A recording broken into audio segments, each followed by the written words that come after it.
Seven is one of the best police thrillers of all time, and it isn't just because Gwyneth Paltrow's head ends up in a box. Oh, what's in the box? The real reason Seven is as good as it is largely thanks to the two main characters, Detective Somerset and Detective Mills. Each are incredibly well written in their own way, but it's the rooms that David Fincher puts them in that takes these characters to the next level, starting with the jaded Detective Somerset.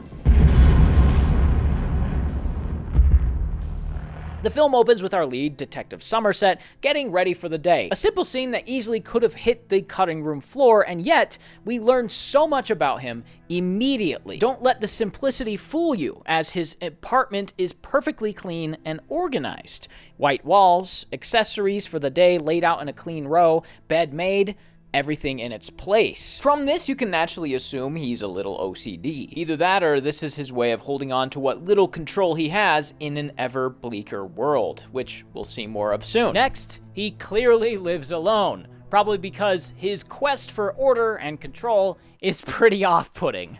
You know, we are all going to be real glad when we get rid of you, Somerset. You know that? Yet there's something even more subtle going on here. Remember when I mentioned the bleak world all around him? Listen here as he's trying to go to sleep.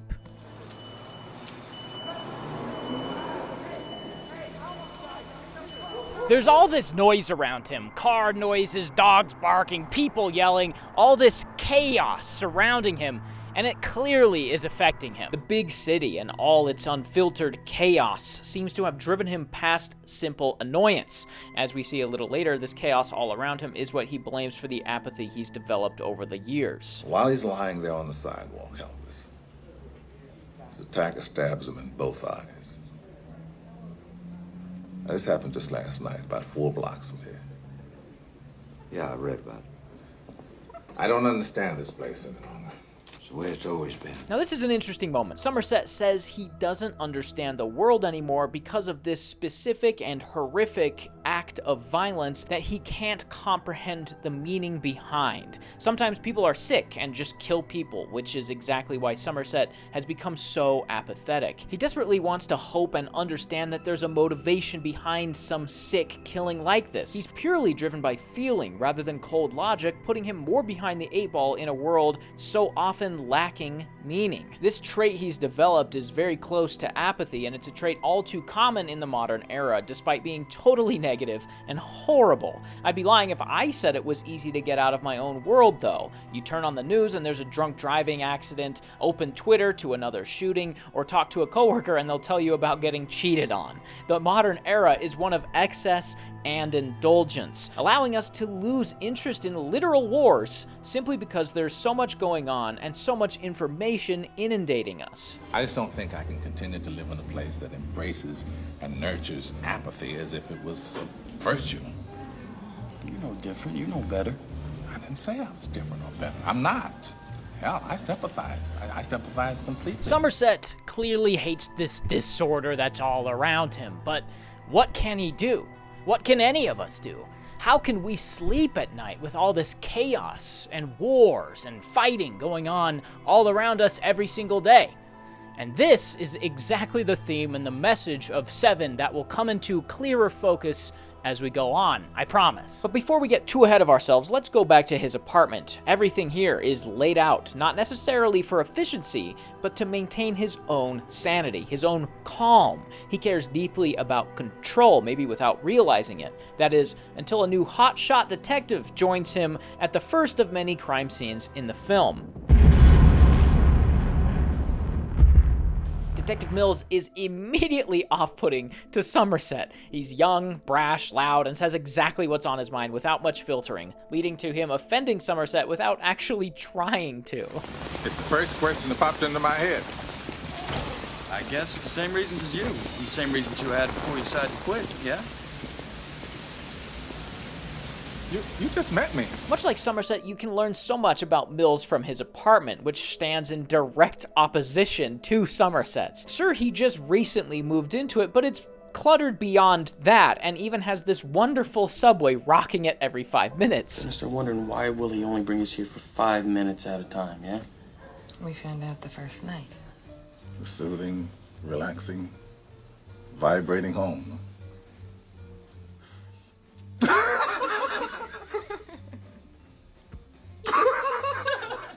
course, from Somerset's point of view, Mills isn't on his level. He's rather new to homicide and to the city, not only making Somerset his senior, but it also allows Somerset to subtly and subconsciously look down on Mills. Detective Mills is a much more obvious character than Somerset. Where Somerset is reserved, driven by feeling, and apathetic, Mills is almost precisely the opposite. He's bold, he thinks with his balls, and seems to only care about the ones and zeros of a case. Who was shot, by what, when, and where. It's not necessarily a cold way of looking at a case, but he doesn't seem to care about the motive as much as the facts.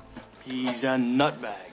And just because he's got a library card doesn't make him Yoda. In one of the best scenes of the film, both Mills and Somerset are working the case in the best way they know how. The killer has revealed his second victim and has made it obvious that he is preaching about the state of the world as he sees it, pushing the two detectives to try and reevaluate the case. So Somerset goes to a library to seek knowledge from material that feels right. He studies up on literature like Dante's Inferno while chastising guards for not caring about the boundless knowledge around them. All these books, a world of knowledge at your fingertips.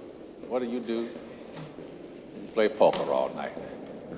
Hey, we got culture. Yeah, we got culture coming out our ass. Meanwhile, Mills sits at home and reviews the actual evidence of the case. What's great about this scene isn't the impeccable editing or the choice of music, but once again, what we learn about the characters. By the rooms they've chosen to study the case in. As he has all movie long, Somerset explores the feeling, the theoretical, and the ungraspable aspects of a case. He's trying to understand the motive behind what the killer is doing. He doesn't exactly care what happened to the victims, he only cares why the killer did those things and what he'll do next. Whereas Mills seems to only care about exactly what happened, studying pictures and reports to know the case should he need to piece something together. Neither of these characters are perfect, and because of their differences, it takes them days to actually trust each other. Both are working the case in the best way they know how, but without even realizing it, they're perfectly overlapping each other's blind spots. To prove that, here, Somerset schedules a meeting with one of his contacts. They get slightly dubious information and he pays under the table. Clearly, the whole thing makes Mills uneasy, and when he questions Somerset on the legality and ethics of it, Somerset just hand waves it away. To him, it's not that big of a deal, and Mills shouldn't really care. Yet, when Mills does his own version of shady police work, Somerset nearly passes out and dies. For the entirety of the film, Somerset has looked down on Mills for his kind of ambiguous, morally gray way of doing things. But how different is he, really? Both of the things that they do don't look great for the police. It's just which one of these things do they view as the lesser of two evils? Mills is more okay with the bold, physical, gray area, while Somerset lives in this intellectual gray area, which is where the entire film lives too. It's a punishing watch with horrific kills, but more so for its amoral presentation. Obviously, what the killer is doing is evil, but the film never overplays its hand. Mills, for example, hates everything about the killer, probably because the kills aren't driven by a jealous husband or a shootout gone bad or any cliche thing that's easy to understand. The killer is motivated by his intellectual ideas about society. Somerset may not like him, but because of this, the killer fascinates him. If you want this idea really spelled out, this is about as close as you'll get. He's preaching. Punish. Despite being on the same side and wanting the same thing, the two detectives' perspectives are very different, something the killer easily takes advantage of. The moment Mills recklessly chases him down without a plan gives the killer all the information on him that he needs to complete his plan, made obvious by him pulling his gun away and setting up a truly evil trap for Mills to fall into.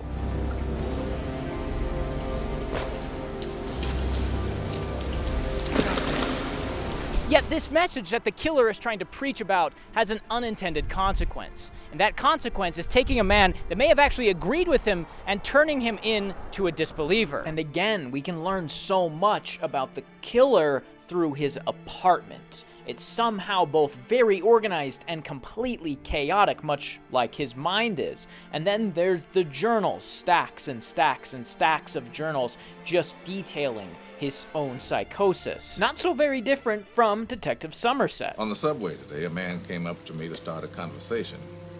He made small talk, this lonely man talking about the weather and other things.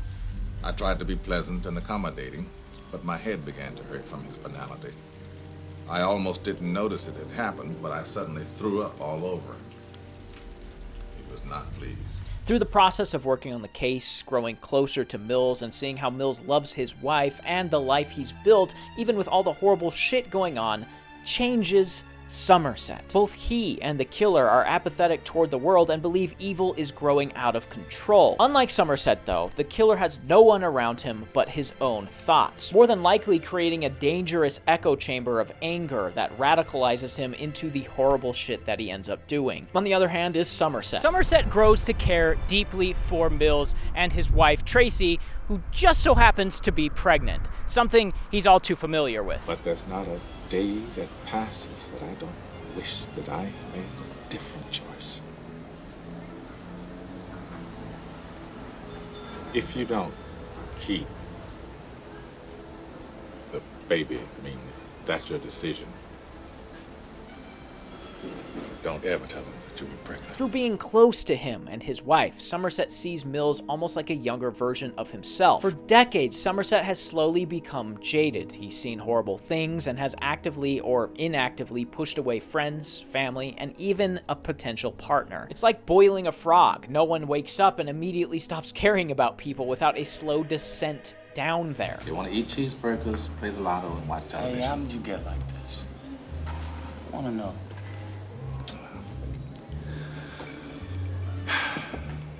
There wasn't one thing, I can tell you that. On top of his need for control, heartbreak has a horrible way of making a person distant and angry. For a man with nobody in his life to help him through such heartbreak, it became who he was. Slowly pushing his loved ones away left him sad and lost, blaming the world for what he more than likely did to himself. As he comes to know Tracy and Mills, he seems to change from looking down on them to wanting to spare them from the pain he suffered through.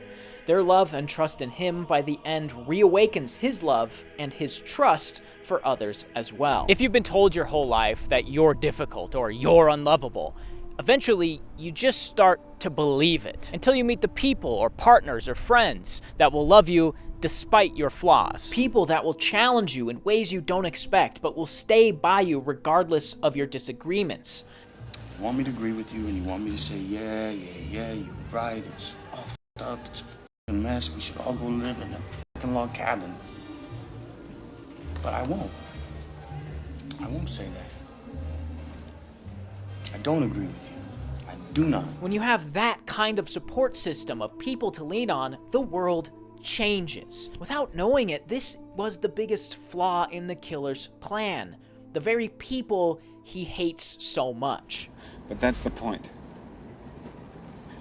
We see a deadly sin on every street corner, in every home, and we tolerate it. We tolerate it because it's common. It's trivial. His ultimate point was to show how evil everyone is, or has become. Yet through his hackneyed avant-garde art piece, Somerset takes away the exact opposite message away than what the killer intended. Even in the darkest moment of the film, the literal last scene, Tracy is dead, Mills is going to prison for the murder of the killer, and the killer's plan succeeded. Somerset decides to stay as a detective. Whatever he needs. Where you gonna be? Around. Ernest Hemingway once wrote, "The world is a fine place and worth fighting for." I agree with the second part. In what could easily be the lowest point of his life, Somerset fully recovers from his apathy, finally realizing that the little things he does, as insignificant as they may seem, do make a difference. Do people do questionable things? Yes, every day. But so do I. The problem with people is that they don't care. So I don't care about people. It makes no sense. You know why? You care. You want to know? Damn right. And you're gonna make a difference. Every day, all of us do something that someone in the world would consider evil. Jerk off? Well, that's evil to someone. Get drunk? That's evil to someone. Lay on a couch eating tubs of ice cream all day? Evil. The question at the film's heart isn't, is the world becoming more evil? The question is, can we look past our own insecurities and judgments to create a better world one step at a time? There is pure evil out there, yes, but the vast, vast majority of people are not evil. Even if you see them doing something you might consider evil, consider their perspective. If they're not murdering someone or committing some heinous crime, give them the benefit of the doubt. They probably are evil. They might just be having a bad day. Or they just might not consider it as bad as you think it is. Perhaps even the killer in this could have been pulled out of his apathy with the right people around him. I just don't think I can continue to live in a place that embraces and nurtures apathy as if it was a virtue. You know different. You know better. I didn't say I was different or better. I'm not. Hell, I sympathize. I sympathize completely. Seven is a dark and punishing film that is difficult to swallow, but there's also never been a film as misunderstood as this. Yes, the film acknowledges the darkness in the world, even suggesting that things feel worse than ever. Yet its message isn't about that. Its message is about finding those moments of sunshine and basking in them. It's 9 p.m. right now. Cut me some slack. So continue to do the little things. Continue to reach out to loved ones. Continue to talk to strangers, because you never know how much it could matter to them.